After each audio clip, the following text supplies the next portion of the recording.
Basically,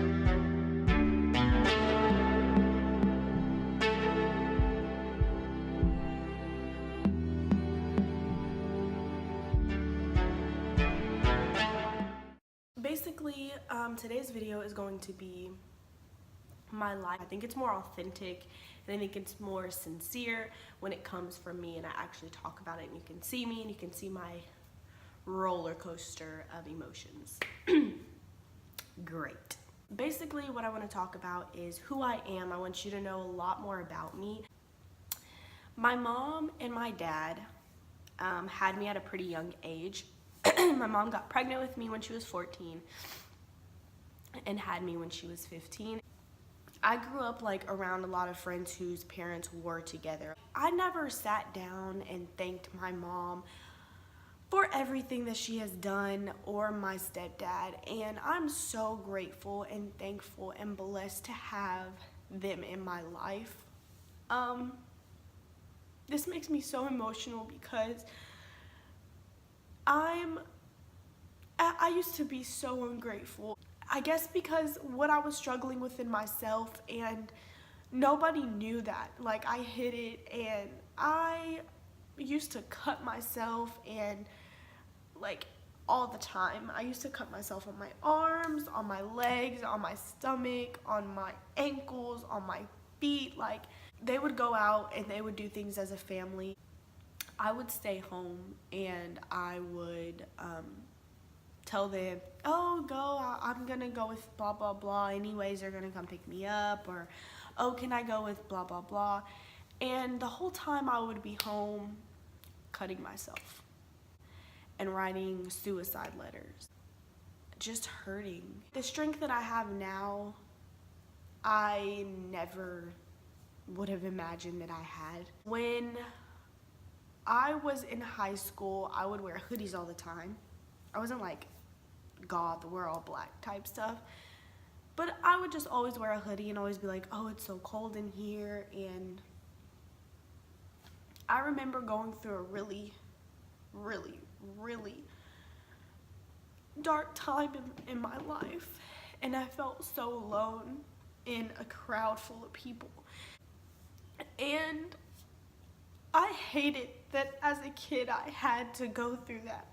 Like, I didn't go to parties, and my mom would tell me, Victoria, go to that party. Like, you're 17, you're 16, go hang out with your friends. And I never wanted to do that.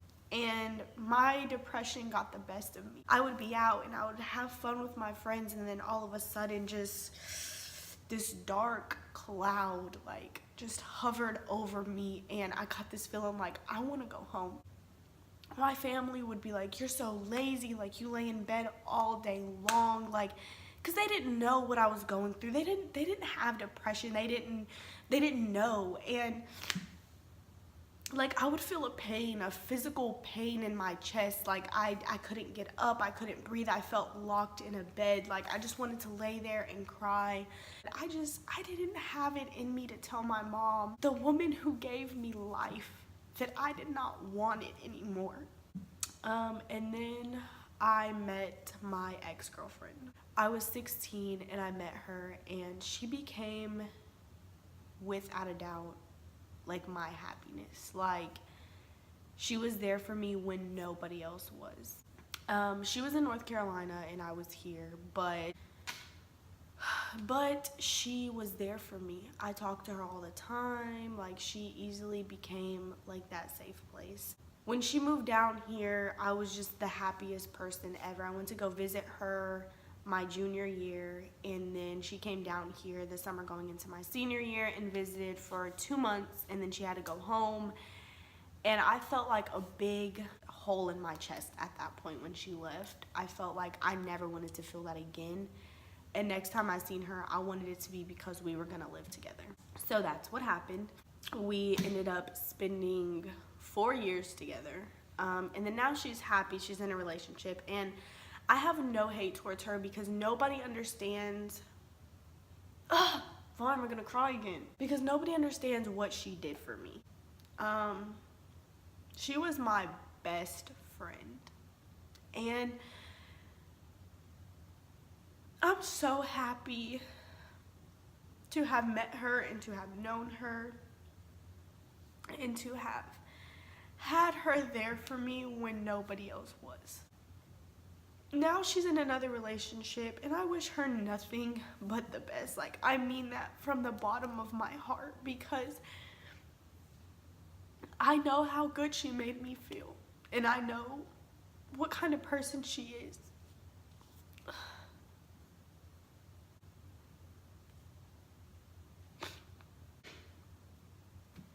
I hope she doesn't watch this. But there's always a but. People may hate me for this video for talking about her, but I don't care. I don't give a fuck. I don't give a shit. I don't give a damn. I don't give a hell. Because when you went through what I went through, you need that. You most definitely do. When we broke up, it wasn't because I wanted to. It wasn't because I didn't love her. I still have so much love for her. But it was because I started getting anxiety. And I didn't know what it was. I didn't know why I had it. My anxiety started because my mom, I don't exactly remember what it was. And I remember it was my 18th birthday and my high school graduation. I did not mean to cry as much as I have.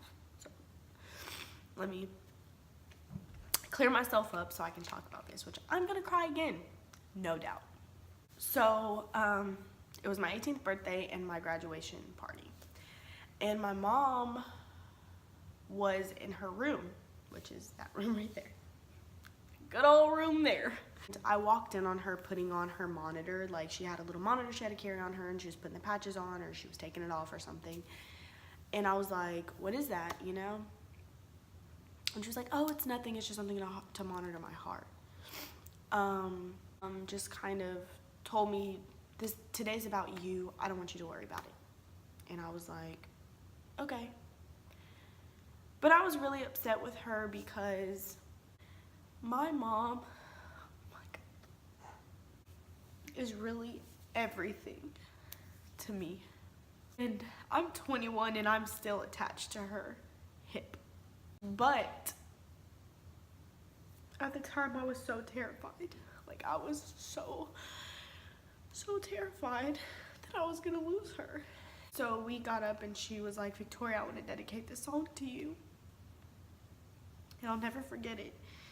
It was Rascal Flatts, My Wish. If you don't know that song, please go listen to it. Because I'm picturing it now and picturing everything that happened. It makes me just want to ball up and cry. And after that, we got really into church.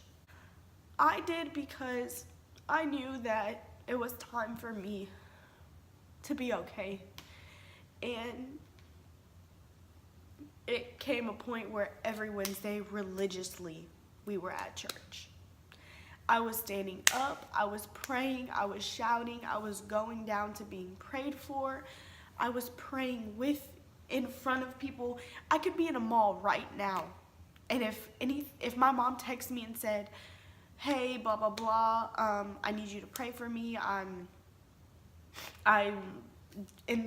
on the highway and my anxiety's bad, I'm gonna pull over and I'm going to pray. I don't care where I am or anything. And back then I was not like that, but now I know that God has helped me with so much stuff when I didn't even know it. My mom had started getting anxiety.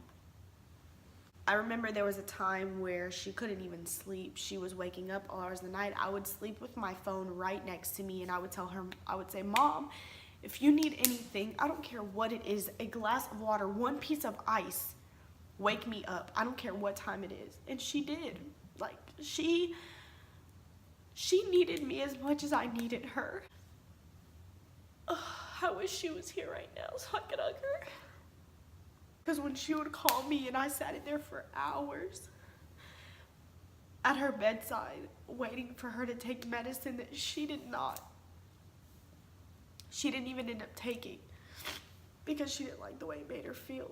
I would help her bathe. I would brush her hair for her. I would get her something to drink and give it to her. Give her the straw and sit there till she drank it. Like, then, boom, I got anxiety, which goes back to me and my ex. I left her because in my head I was just thinking like, she doesn't love me, she doesn't want to be with me, and I was just overthinking. And then when she chased me, I was like, she's only doing this because I'm leaving, she doesn't really care about me. And I kind of just talked myself into her not caring.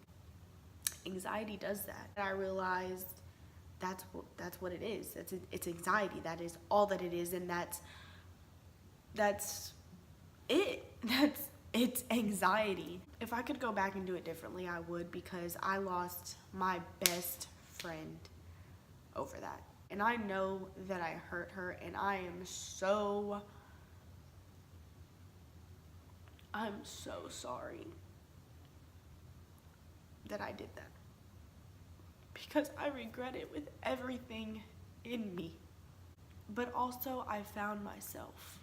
I loved myself last year in 2017 when I left her.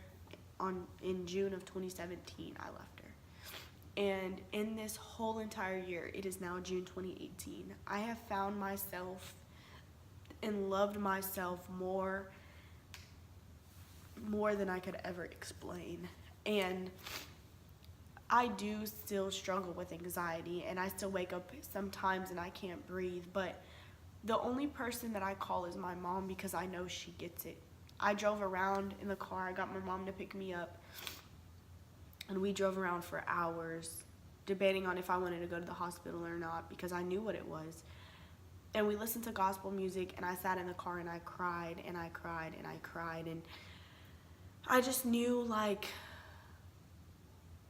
this is not gonna get the best of me. Like, it's not. And I'm here now after 9 years struggling with depression, and then going through the things that I had gone through. I still am here for a reason, and all I can do is push forward and be the best that I can be.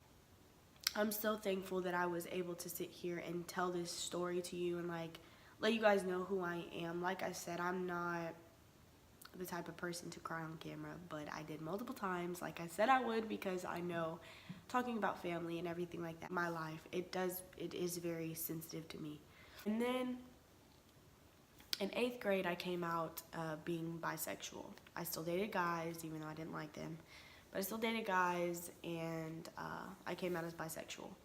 And people were saying, ew, that's gross, because being gay back then wasn't a thing. And now people think that just because a guy does you wrong, turn gay. But anyways, so I lost some of my closest friends because of it. A lot of people was like, ew, that's disgusting, ew, that's gross. And a lot of the people who said that are now gay. So, isn't that crazy how life works? That added more to me, because I felt disgusting. I felt like, this is wrong. Why do I look at girls like this? Why do I want to love a girl? Why can't I love a guy the way that I love a girl? Why am I not normal? I'm depressed, I have anxiety, I'm sad, I'm lonely, I'm gay. Like, what else could there be?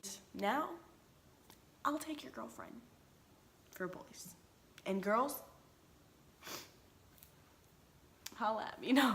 Anyone who has ever dealt with that, I want to say thank you for still being here. Thank you for holding on. Thank you for realizing that you are worth more than you ever will possibly ever know. And although I may not know you personally, I want to say that I do love you, and I do hope that you find what makes you happy. Don't look for it in another person. It's up to you to make yourself happy. If you don't like your situation, change it. If there's something that you want, go out and get it. Do whatever you have to do. By all means, grind. Don't stop.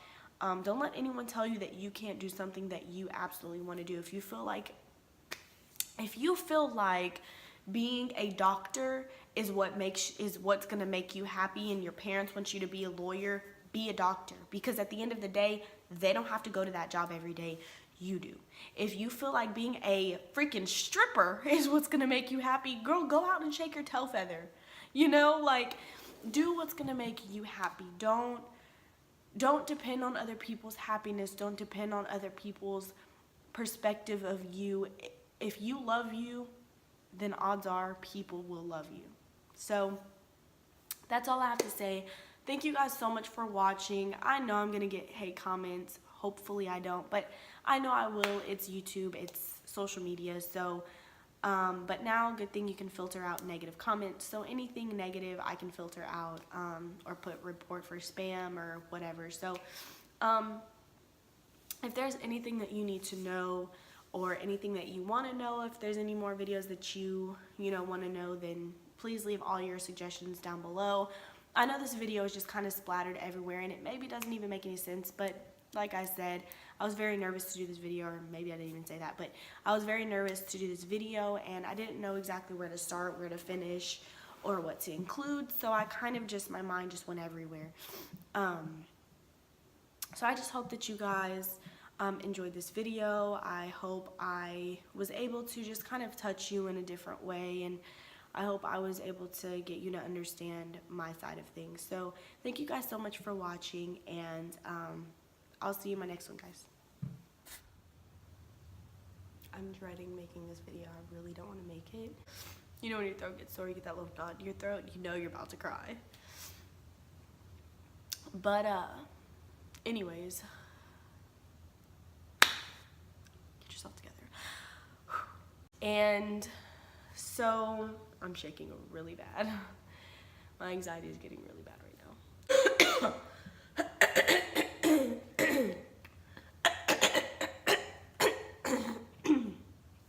Oh my god, how long am I gonna clear my throat for?